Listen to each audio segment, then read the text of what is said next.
What are property rights? It's common to refer to property rights as the rules of the game. They define the actions available to an actor. When we say property rights, it's generally wise to keep it plural, because property rights can encompass a bundle of rights. One can have the power to make decisions about the physical condition of a good, the use of said good, receiving income or bearing losses as a result of use, and sell or give their ownership rights to others. Now you might think, surely these rights all go together. And they do, sometimes. But think about when you rent a house. As a renter, you may have some stipulations, but generally, you're allowed to make decisions about the use of the property, who comes and goes. You might even be allowed to sublet and sell your ownership rights to others. But you're not allowed to tear down walls or change the physical condition of the house in the same way that you could if you owned the house.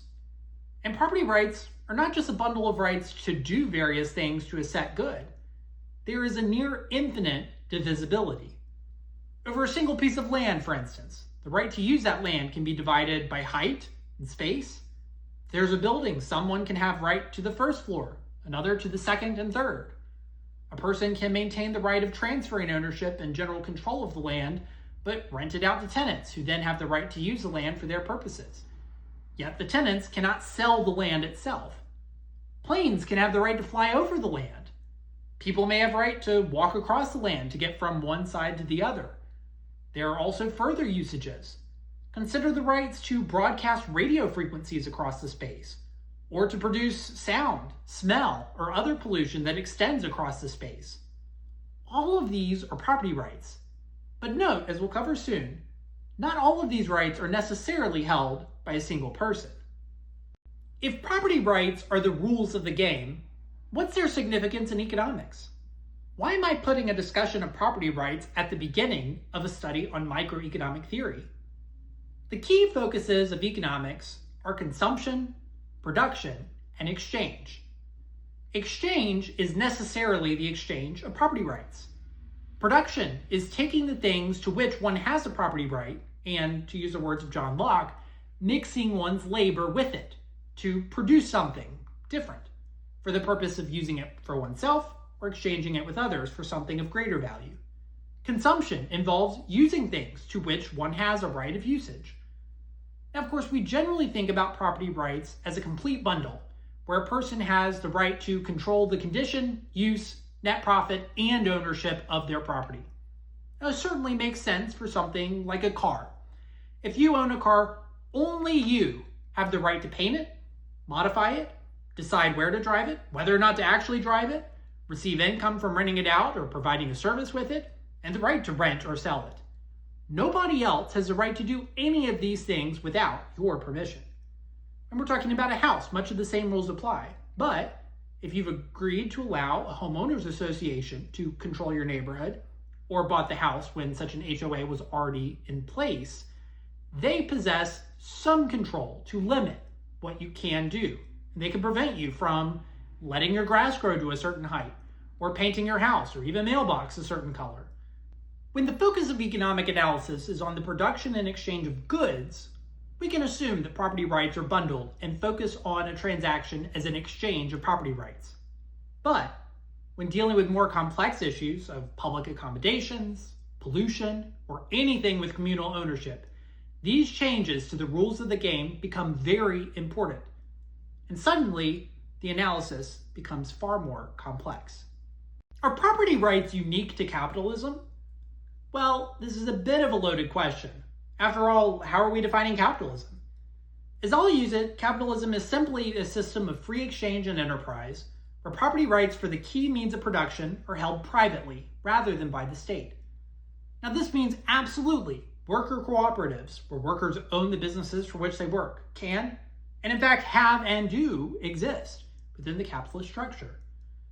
If you take natural resources and then turn them into tools, and then use tools to build machines, well, it matters whether the machine belongs to you, as it would under capitalism, or whether it belongs, on the contrary, to the community as a whole, where anyone has the right to use it or modify the machine, perhaps a type of communism, or if it belongs to the state, which then can dictate how it's used, a type of socialism. Now, all of these systems have some sort of property rights. The question is who has them and for what purpose? Even within capitalist systems, this can vary. Property rights to intangible property, such as intellectual property, for which the government issues patents and copyrights, preventing use without permission, can vary. Does everyone have an equal right to pollute the air, or are there restrictions? It depends. Capitalism is not unique in having property rights.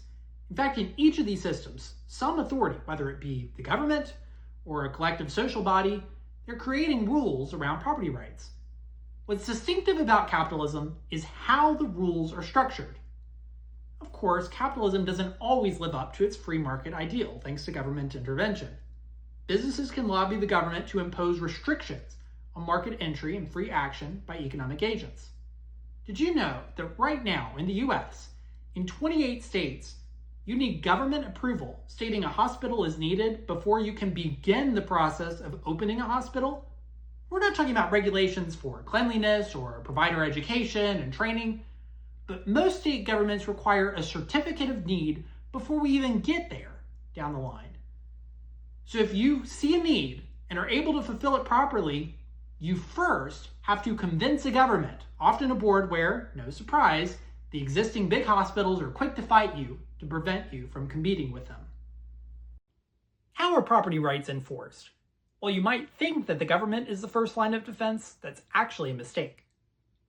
Most property rights originally arose as socially recognized conventions enforced by etiquette and custom.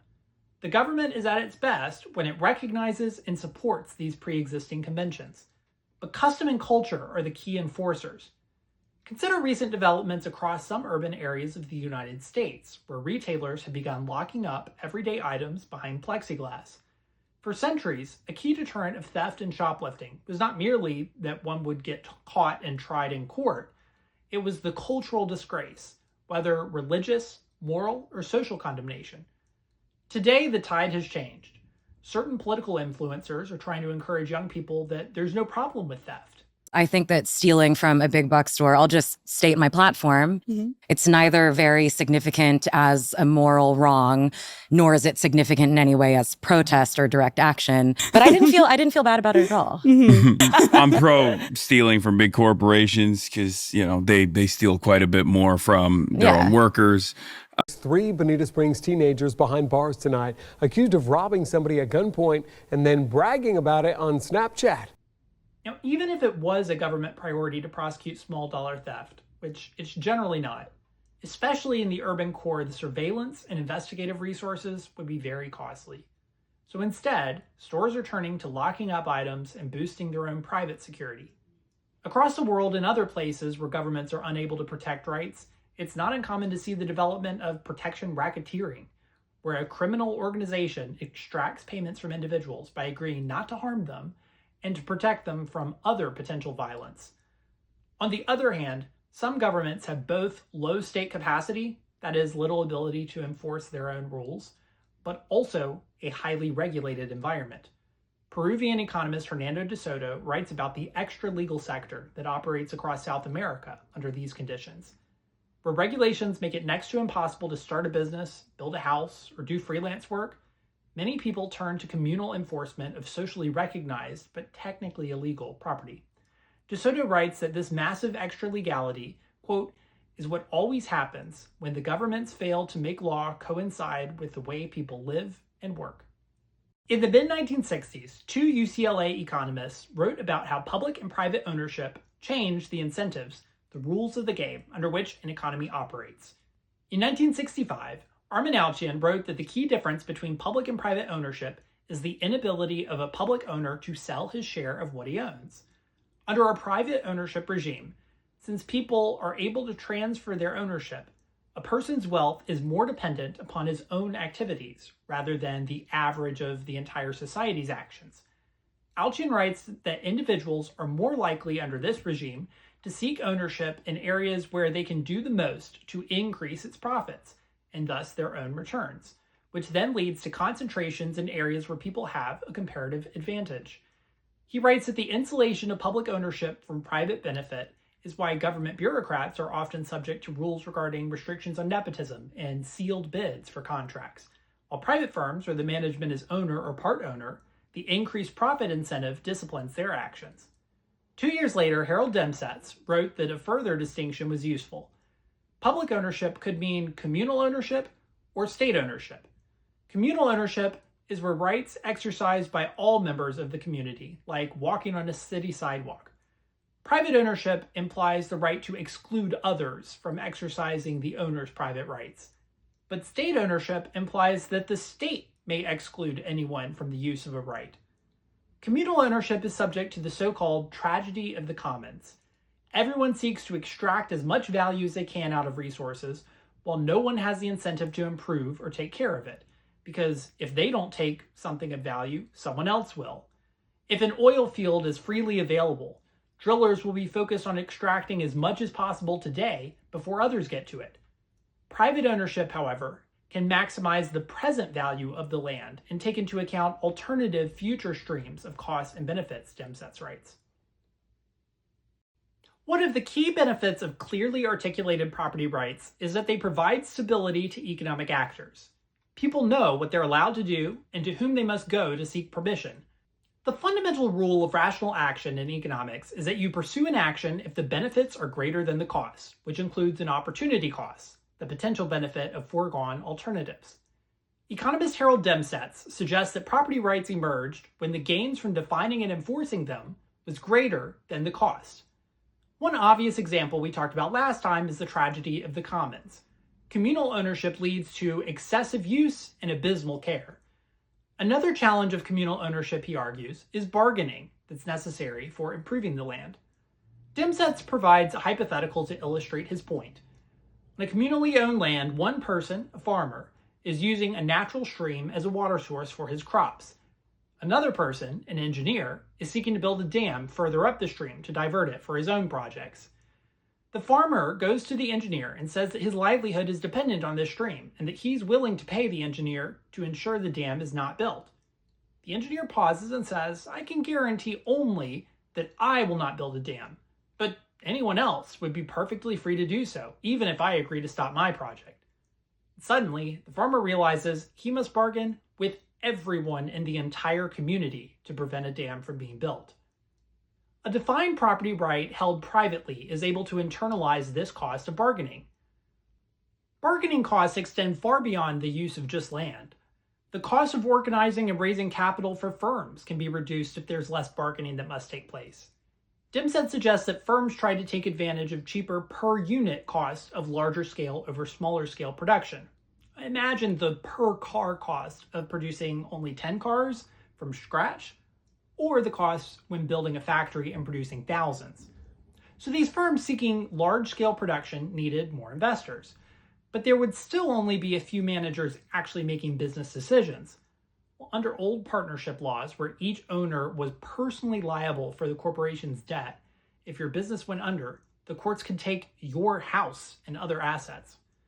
Without direct management oversight, it would be very unwise to invest and risk all of your personal assets. So, the limited liability corporation arose. Now, the most you can lose is your equity investment and no more. Likewise, under old partnerships, there must be unanimous agreement when a partner leaves or joins. This is quite costly. So, it's unsurprising that the rules emerged for modern corporations that don't require the approval of everyone else to buy and sell shares.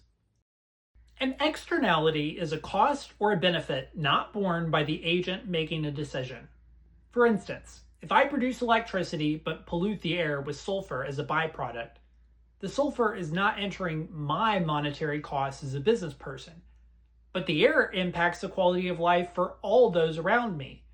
In this case, there is a social cost or an external cost not recognized by me as the decision maker when deciding how much electricity to produce and what price to charge my customers.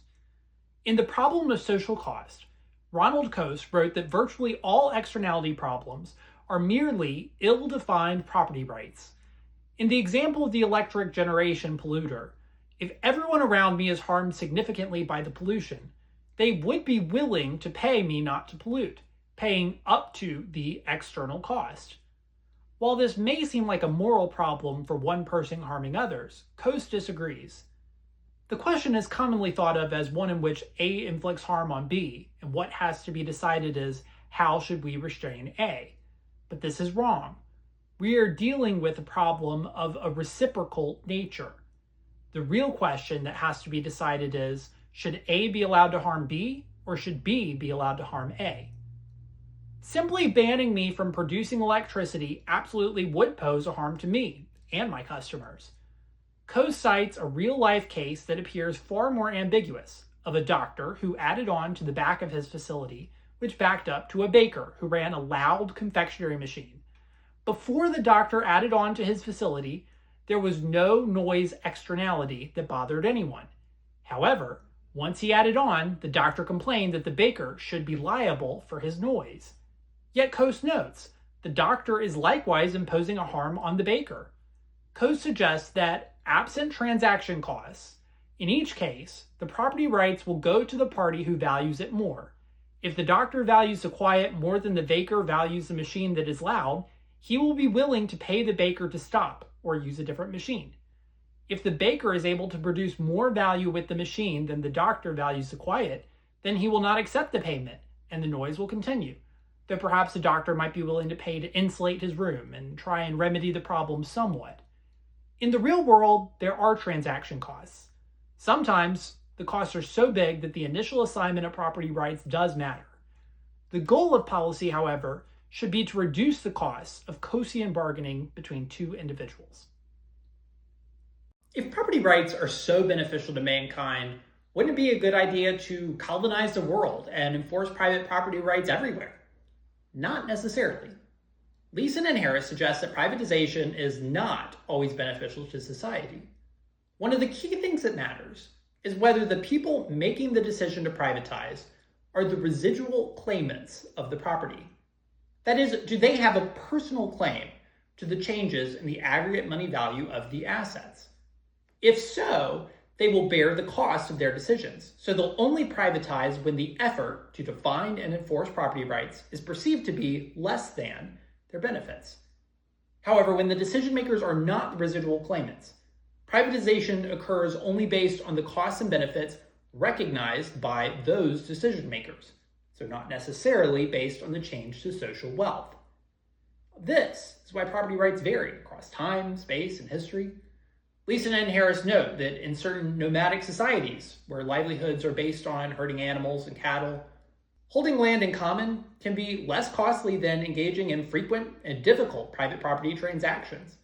Such communal ownership can be an easier means of insurance against drought, for instance. They write, suppose, for example, that state fiat transfers land decision authority to government officials in the country where our society of pastoralists is located. Like most government officials, they are not residual claimants, but land privatization presents administering officials a new, potentially lucrative source of rents to which they do have personal claims, payments by pastoralists, and perhaps others, in exchange for choice parcel allocations. Bribes paid to officials, for example, are pocketed by the officials and benefit them directly. Further, land privatization may personally benefit administering officials indirectly, for example, by expanding the budgets of the government agencies that oversee land privatization. Turning to a real-world example of the Maasai pastoralists in Kenya, and mentioning the dubious effects of privatization from Afghanistan to Cambodia, Uganda, and Ghana, they caution against being too eager to impose our own rules on various other societies.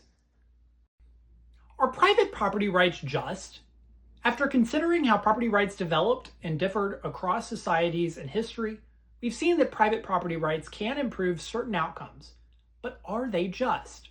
Private property rights necessarily exclude some individuals from natural resources or collections of natural resources gathered together and transformed into artificial products or structures. What have philosophers had to say about this? Aristotle writes that it's clear the acquisition and use of resources is necessary for survival. But he notes that when people seek to share in everything, this leads to frictions, conflict, and difficulty. Aristotle suggests that dividing property will reduce conflict and is appropriate. But in the just or finely administered city, He writes that everyone has his own property, but he makes some of it useful to his friends and some he uses as common things. He praises individuals who exhibit charity and share, noting that this virtue of liberality only arises under a private property rights regime. A millennia later, Thomas Aquinas agrees that private property leads to more care for resources and more peaceful and orderly societies. But he notes that the division of possessions arises not through nature, but through human agreement, whether an agreement by two individuals or amongst the whole community. David Hume likewise suggests that property rights arise from common agreement, which he finds to be legitimate so long as the agreement is upheld. Quote, I observe that it will be for my interest to leave another in the possession of his goods, provided he will act in the same manner with regard to me. John Locke and the liberal tradition upheld by the American founders suggests, on the other hand, that property rights are rooted in nature and in one's self-ownership. Since one owns himself and his labor, what he employs his labor making, he owns as well. Now, is ownership of the means of production different than the ownership of tools or land? Not really. After all, tools and land are the means of production in early societies. The modern means of production are nothing more than more complex and larger combinations of natural resources through human ingenuity. If people own themselves, they're likewise free to work in exchange for compensation rather than in exchange for the actual output. What do you think? Would you rather be compensated in the form of output that you are producing at work? What if some things just can't have property rights? The literature on public goods highlights how it's very tricky, if not impossible, to define property rights for some goods. A public good is a commodity with two characteristics. It's non-rival and non-excludable. Non-rival means that one person's consumption does not reduce another person's consumption of the good. Non-excludable means that it's not possible to prevent anyone from consuming the good. This probably sounds crazy, but there are some real-world examples. Consider 4th of July fireworks, for instance. Once someone has set off the fireworks, they can be enjoyed from miles around. The fact that I'm looking up at the sky and enjoying them doesn't prevent you from also looking up and enjoying them. Thus, the fireworks are non-rival.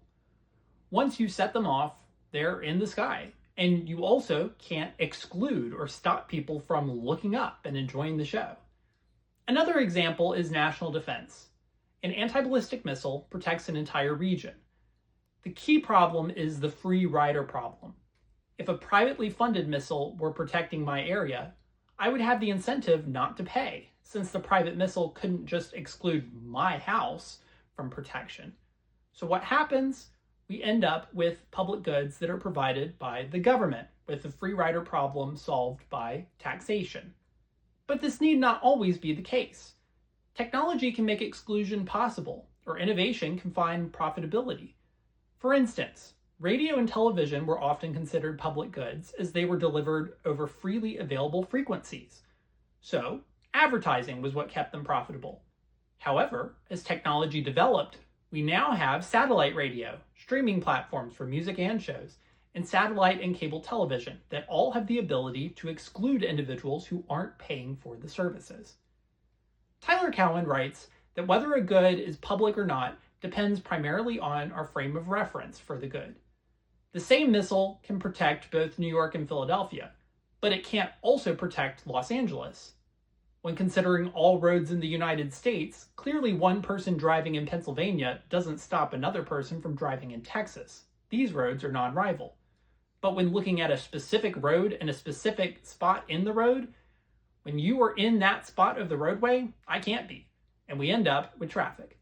Likewise, when it comes to exclusion, it's easier to exclude people from specific roads, see toll roads across history and across the country, but less easy to exclude in city centers, densely populated areas, and very trafficked areas. Though, as New York congestion pricing has shown recently, it is possible to toll even there. If public goods are available to everyone and private goods are not, is there really nothing in between? Nobel laureate Elinor Ostrom suggests that the public and private good distinction isn't the best way to consider all goods. That is, a private good is one for which my consumption diminishes your consumption, and I'm able to exclude you from consuming if you don't pay, at least in theory. A public good is non-rival and non-excludable. Your consumption is unaffected by my consumption, and I can't exclude you. Ostrom suggests considering goods on two spectrums. Is it difficult to exclude others from the good, and is there a higher or lower subtractability of use? Now, the subtractability of use tries to get at the non-rival characteristic. Something like food, where if I eat it, you can't, has a high subtractability of use. Something like a road or watching fireworks all have a lower subtractability of use, though at some level each can become congested. If too many people are trying to come and see the fireworks from a limited space from which they can be seen, it will be too crowded. Too many users of a road, and you get traffic. This leads us to a four-type division of goods, where private goods generally have a higher subtractability of use and lower difficulty of exclusion. So we expect a single user, one person eating each piece of food, and private provision, excluding non-payers. Public goods have a lower subtractability of use and higher difficulty of exclusion, so we have a free rider problem. But now there's two more. A club good, or a toll good, has a low subtractability of use and low difficulty of exclusion. Turnpikes and toll roads, private swimming pools, gyms, and literal clubs, they're all examples. We expect multiple users, but note that there is an undesirable point of congestion. Finally, there are common pool resources with a high subtractability of use and a high difficulty of exclusion. Natural resources like groundwater, lakes, and oil reserves can fall under this. If I extract the oil, it's mine, not yours. But since it's deep underground and accessible from a wide area of land, it's difficult to exclude. What should we expect from these different goods? Like we said, private goods we expect to be provided privately. Public goods generally provided publicly by the government or by a benefactor who's willing to take on a disproportionate cost to avoid the free rider problem. For club goods, we generally expect private provision and the development of technology making exclusion easier. For common pool resources, the standard view was the tragedy of the commons, that natural resources would be overworked, overused, and depleted. However, Ostrom's work found, surprisingly, that many communities found ways to avoid the tragedy and develop rules, formal and informal, governing the behavior of users and boundaries of the resource, as well as tools to monitor and enforce the rules. What is a price? We see them all the time, but what do prices represent? Prices are relative trade-offs. In a barter economy, when you exchange between goods, this becomes obvious. The price is how much of one good you must give up to receive a certain amount of another good. Now, prices are necessarily, then, ratios. Today, by and large, we don't barter between goods, but we use money as a medium of exchange to facilitate easier transactions. But that doesn't mean that the role of prices is any different. In a money economy, a price is how much money you must give up for a good. Or if you're a seller, it's how much money that you're willing to receive in exchange for giving someone else a good. Now, what determines prices? Is it some intrinsic value possessed by a good? No. In reality, a price is representative of relative scarcities, the difference between the quantity available and the quantity desired. So in a market, prices are a means of rationing goods and resources. Given there's only so much of a given good, prices ensure that goods go to individuals with the highest willingness to pay, which is a key recognition of efficiency. Prices direct resources towards their most valuable uses. The alternative to price coordination is to ration goods based on force, violence, political power, or first come, first served. What does the price system do?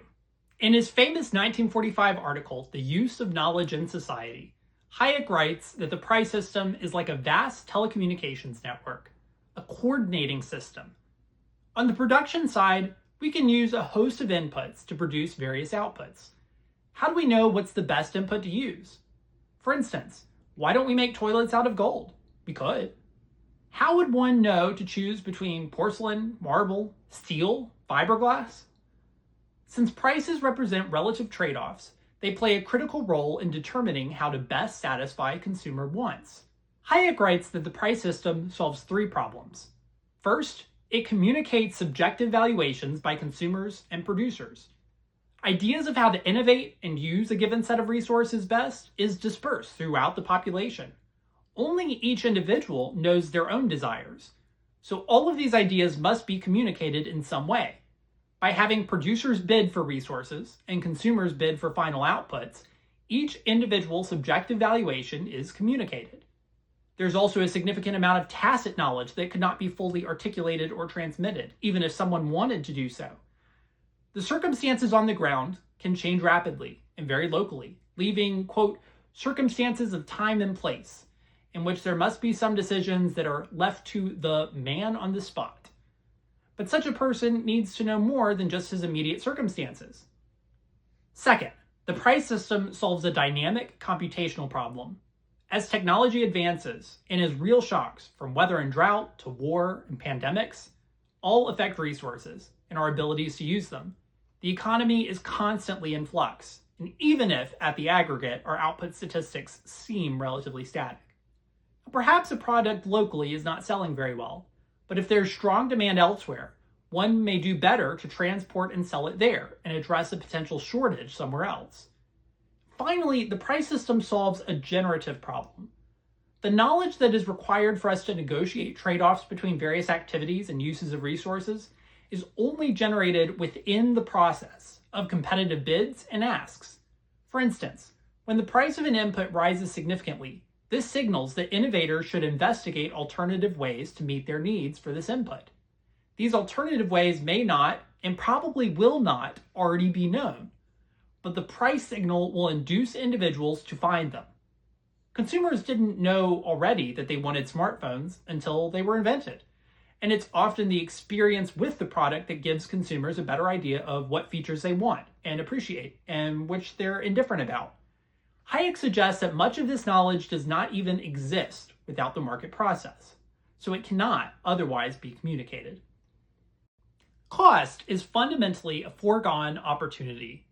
If I spend my money on a new house, I cannot spend that money on a new car, clothes, or food. If I spend my time hunting, I can't spend that same time building tools or fishing. An hour hunting might result in the hypothetical loss of 2 hammers or 5 fish, and the enjoyment of the time spent procuring them, had I pursued the alternative activities. In this sense, cost is only speculative and hypothetical. Cost is never realized because you make a choice and necessarily don't simultaneously make the alternative choice. An opportunity cost looks at the second best option as evaluated by the decision maker. The reason spending money or time is a cost is because of the numerous potential alternative uses of money and time. If you were not spending it doing one thing, what would you be doing? Opportunity cost asks, what's the next best alternative? In this sense, cost is clearly subjective, even when we're dealing with what appears to be objective numbers, like a money price. How would I use the money if not on this particular good? My answer will probably be different from your answer. Thus, our analysis is rooted in preferences, individual preferences. And that's where the studies of microeconomics often begin. Last time we looked at opportunity cost, which sees that costs are the hypothetical loss of pursuing an alternate activity. Considering costs in this light led Ronald Coase to write that, quote, to cover costs and to maximize profits are essentially 2 ways of expressing the same phenomenon. Covering costs means ensuring that your action brings at least as much net benefit as the alternative, which only happens when you choose the action with the highest value to yourself. This highest value is the equivalent of maximized profits. James Buchanan writes that there are 2 different kinds of cost depending on the analysis that we are conducting. Remember his distinction between the pure logic of choice and behavior theory? Cost is different between the 2. First, there's choice influencing cost, which is what leads a decision maker to make the choice that they do. And second, there's choice influenced cost. This is the actual realized stream of physical consequences based on the choice to pursue a particular decision. A choice influencing cost is subjective. It's that forward-looking anticipation of the agent. What does he expect to gain from an alternative decision? This is the type of cost we use in understanding the economic pure logic of choice. A choice-influenced cost sees that once a decision is made, certain consequences follow. When I choose to pursue a particular project, I then have to pay bills for the inputs that I've decided to use in terms of money. Such a cost is able to be measured in a more objective quantity, like money cost. But this doesn't explain why an individual makes the decision that they do. It's the effect, not the cause. The choice to pursue a particular project leads to money outlays. But in predictive theory, when we are assuming that people economize, we can use this objective choice influence cost. Modeling individuals acting as if they maximize wealth and minimize cost, we can predict the direction of behavior in light of environmental changes, such as predicting an increase in price will result in a lower quantity demanded. However, what we cannot do is use this choice influenced cost in a normative sense and find the world inefficient because individuals in the aggregate include non-economic and non-pecuniary factors in making decisions that don't necessarily minimize money costs.